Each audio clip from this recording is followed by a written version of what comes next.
67, and setting the date of December 11th, 2018 as the special election date to decide this matter. What is your pleasure? I move the memorandum. Second. We have a motion and a second. Is there any commission discussion on this item? I would like to ask Al to walk us through what the schedule for voting looks like. In your packet, you have the tax opt-out election timeline. Basically, this is the statutes that we have to file to notify people about the different deadlines, all the way up through the actual vote day. So the first is the publishing of the first week deadline of voter registration. That will happen between the dates of November 5th and November 9th. I believe we already have that finalized, and that's going to be in the paper the 8th. Second timeline tablet is published, the second deadline for voter registration. And again, all this follows South Dakota codified law, so that's where we get these dates. That's published between the dates of November 12th and November 16th. The deadline for voter registration for if you approve this December 11th, the deadline for voter registration is November 26th. That's a Monday, and it's at 5 p.m. that day. Absentee ballots will also begin that day. The notice of election, that has to be published twice. The first time will be between the dates of November 26th and 30th. The second time will be between the dates of November 3rd and 7th.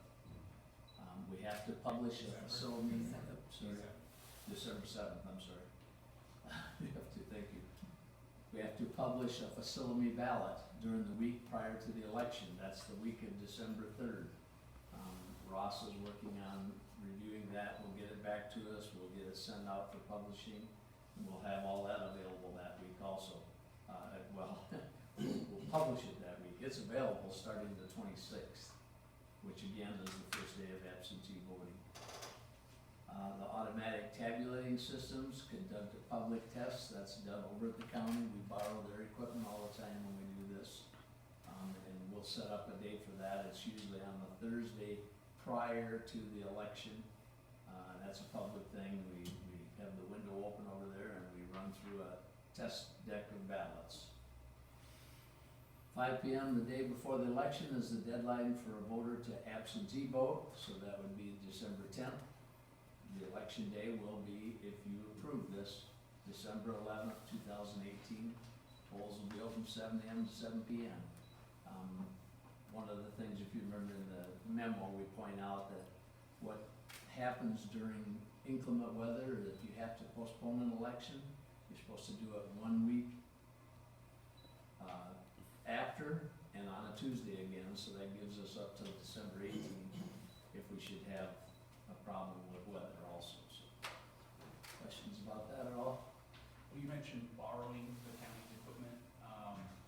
We don't just borrow these for free, is that right? We Actually, we do. They have not charged us in the past. We have a relationship where we help them during their election too, and that trade-off of labor is how we can pay. So they don't charge us to use their equipment. One of the numbers that's been thrown out though is approximately $14,000 is what it's gonna cost this community to have an election. Can you break down that dollar amount? What, doesn't need to be specific, but. Yeah, I don't have the specifics in front of me, but it's anywhere from $10,000 to $15,000 for every election. That includes all the publications that we have to do, ordering the ballot stock, and paying the workers the day of the election. Do we use the regular polling spots like we would We would, yeah. tomorrow? Well, we're a little different than the county. We do not use, the county uses, of course, outside the city. Sure, no, I And understand. they I'm saying also- in the city would. They also use NFAA, and we do not use NFAA. We use basically 3, and that's City Hall, Joe Dean's, and the center, the center slash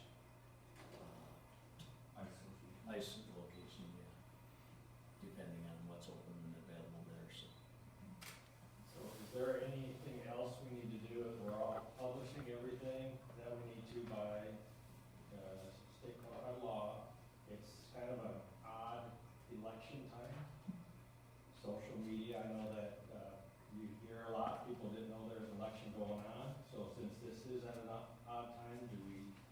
do something a little different, whether it be the city website?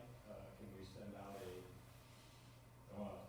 send out a public notice, but I know we send out a text for inclement weather. Is that something that we could do in this case? Or then you fill out.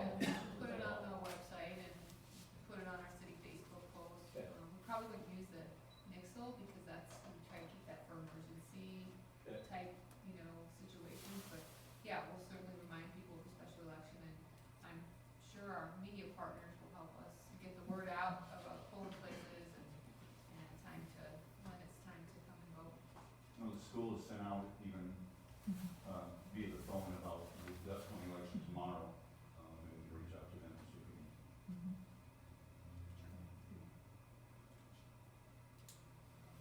I do have some prepared comments, and if the media wants to, if they need to get their recorders closer, certainly invite them to do that at this time. If not, that's fine. Speak up. All right, now that we're ready. So it's no secret how the commission feels about this issue. We stood together on October 8th and voted unanimously to dive into this pool project. Our intent with approving the property tax opt-out as a commission was not to take a shortcut or to deprive citizens of a vote on this issue. Many of us attended the public meetings held by Dive in Yankton over the last 18 months, so we could hear firsthand the feedback they received. We saw and listened to Dive in Yankton share their efforts with our local news outlets. We saw their social media posts. We know they spoke in our schools, in service group meetings, to anyone that would have them. The 9 of us spoke with our friends and constituents. We felt the energy and momentum as Dive in Yankton educated our community and raised money. And we heard little negative feedback about the proposal and the funding we knew it would take to make it a reality. After all of that, we felt the responsibility to act. And that's what we are elected to do, to lead. However, as we've seen today, there are members of our community who do want a vote on this project and have a say at the polls. We respect that. You too are our friends and neighbors, and this is democracy at work. So what we have ahead of us is an opportunity. First, it's an opportunity to educate. For those of us who support this project and the funding mechanism to build it, we have to talk with our fellow citizens about why we think this is needed for the community. Unfortunately, the math on this is not analogous to calculating costs and expenses for a business. This is a quality of life project that creates a place for recreation and socializing for people of all ages who live in Yankton or who may just be visiting.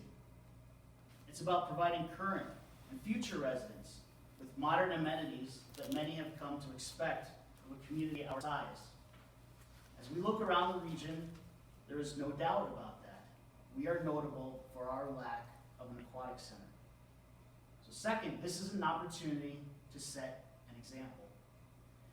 There is a significant portion of our citizens that has been very involved in the planning and fundraising for the aquatic center, but they will not have a voice at the polls. I'm of course referring to the kids of Yankton.